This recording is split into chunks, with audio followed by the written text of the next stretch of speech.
आणि आता पाहणार आहोत टॉप 9 राजकीय बातम्या।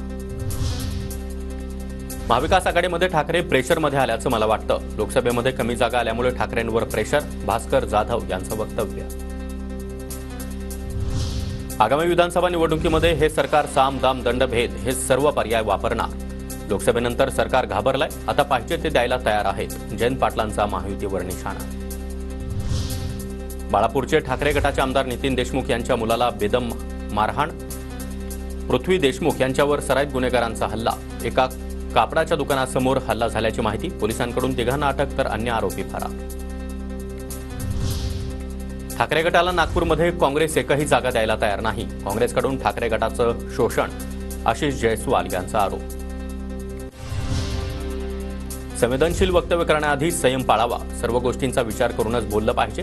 प्रफुल्ल पटेल यांची प्रतिक्रिया। आनंद दिघेंना मारलं, शिरसाट यांनी केलेल्या आरोपांवर प्रफुल्ल पटेल यांचं उत्तर। अमरावतीमध्ये वैमानिकाकडून नियम सांगत टेक ऑफ करण्यास नकार। उदय सामंतांना विमानातून उतरून रस्ते प्रवास करण्याची वेळ। शिंदे गटाच्या जिल्हा प्रमुखाची पोलिसांकडे तक्रार। रोहित पवारांच्या मेंदूची तपासणी केली तर त्यामध्ये 50% शेण भरलेलं दिसेल, त्यामुळेच ते बालिशपणे बोलतात। जातीय अहंकार भरलेल्या व्यक्तीनं अजितदादांवर बोलू नये। अमोल मिटकरींची रोहित पवार यांच्यावर टीका। पुणे मेट्रोचं उद्घाटन लांबलं म्हणून काहींनी छाती बडवली। विमानतळाचं उद्घाटन होत आहे, त्यामुळे काहींना पोटदुखी होतीये। महाविकास आघाडीच्या आंदोलनांवर फडणवीसांचा निशाणा।